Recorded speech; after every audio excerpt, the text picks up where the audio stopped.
let's move it forward a little bit. Gilbert, your area of one of your areas of work, you focus on multicultural education. So I'm guessing that I assume the folks who are upset about critical race theory or social and emotional learning might also be upset about multicultural education.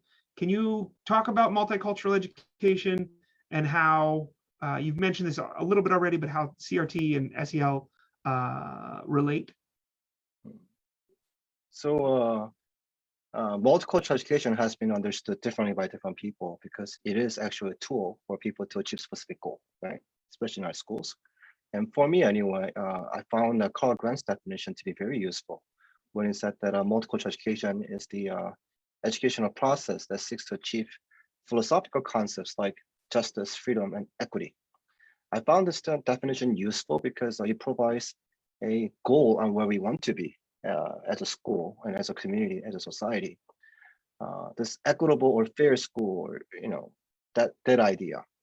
And what also interesting is that there's underlying theme here is that it challenges the notion of meritocracy in our schools, where hard work alone can lead to success and there is no other problem. And no matter what you have, you work, how you going to make it? That idea has to be questions that. It also asserts that there are things that are unequal, unfair in our society, and those things exist in our schools. And then based on these things, I think multicultural education from that aspect of it takes a comprehensive look at schooling that including teaching, learning, its structure and its culture as the means to create a condition that enables our students and educators to critique and challenge these inequalities that we've been talking about as a way to prepare them to take actions to make positive changes. And these ideas is, I think, where critical race theory becomes a very useful analytical framework in that aspect of it. SEL to me is quite puzzling because of I found it puzzling that became a target because one of the important goal of the CRT is to make visible the systematic inequality. SEL, on the other hand, it works at the individual level. So SEL is like, as Kristen defined so clearly, it could be a very useful tool. I could see that as educators to promote notions like empathy, tolerance, and those are important things for people to get along, right? And those are important skills that people need to have to become the productive citizen of the society and a school as well too. And I could also see there's a very powerful class management tool. I think it stops there though, because in the eyes of critical race theory, SEL falls short in explaining the disparities that's been in our schools and our society for generations, right?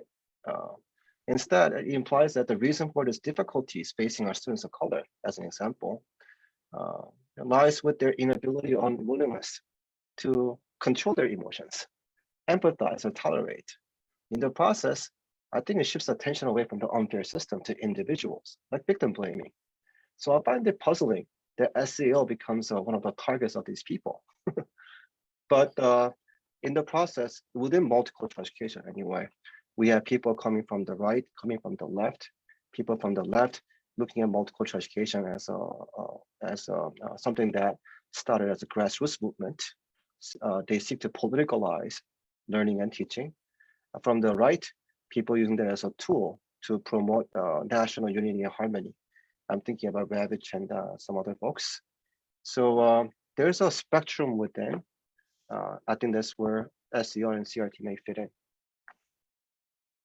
Gilbert, I want to ask a little more about this because this was something that I found pretty interesting the first time I spoke to you folks. I assumed that since critical race theory and social emotional learning were said in the same breath all the time, I assumed that social emotional learning was like a kind of progressive thing. And yeah, you guys are suggesting it's not. And so it's like this interesting question of why it's a target. And so, you suggested, Gilbert, some ways it could be beneficial, but you thought it stopped at emotional regulation or something to this effect.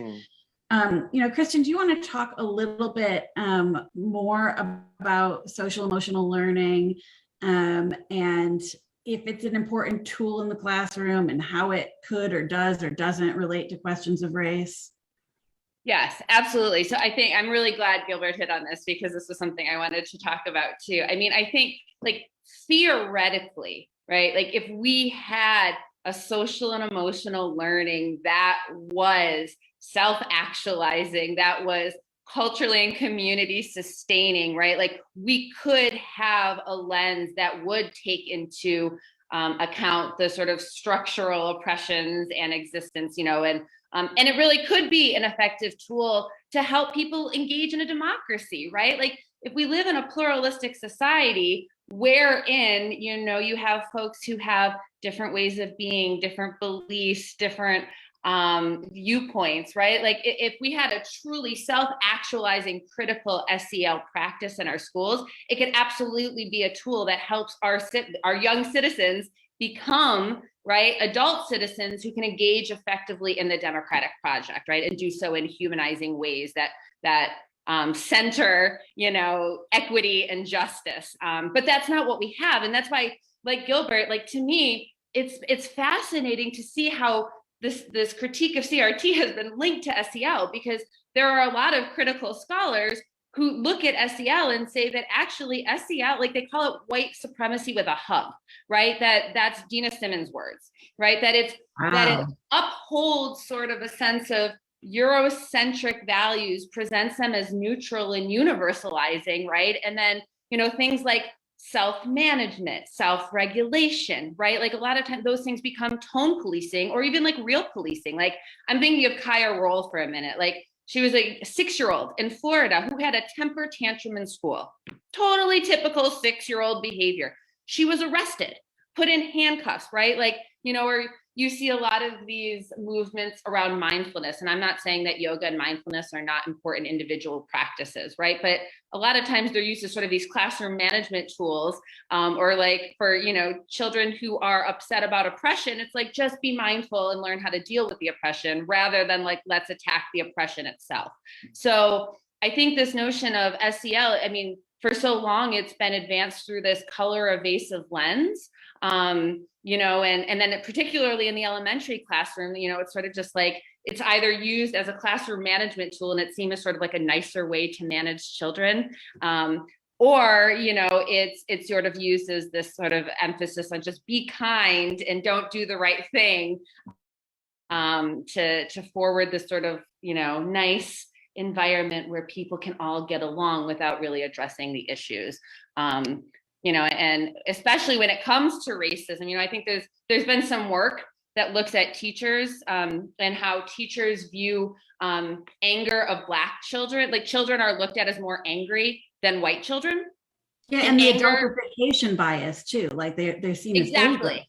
Yes. So then this factors into discipline practices in schools. And we know that Black children are disproportionately disciplined at greater rates and at harsher rates, you know, so you see children being perceived as more angry and told to manage their emotions more. And then when they express rightful and righteous anger in the face of oppressive practices, right, they're told to tone it down and told to manage it and told to suppress it. So that piece about SEL being tied to this is really interesting. Now, there have been calls, you know, for a much more humanizing, critical SEL that does focus on healing, that's rooted in community practices, that is culturally and community responsive. You know, and that's the kind of SEL that I think that really leads to authentic self-actualization that could be, you know, an important thing in the classroom. But it's like, you know, like Dina Simmons says, SEL avoids discussions on difficult topics, despite an emphasis on social awareness and relationship building. Like we recoil from topics that divide us when SEL skills could help us get along better, but that diminishes SEL's promise. Why teach relationship skills if lessons do not reflect on the interpersonal conflicts that result from racism, for example, right? Why discuss self and social awareness without considering power and privilege, even if it means examining controversial topics like white supremacy? So could it be a really useful tool? Absolutely. But the way it's actually used is very counter to this critique of CRT. So it's interesting that these two have been married together in these controversies.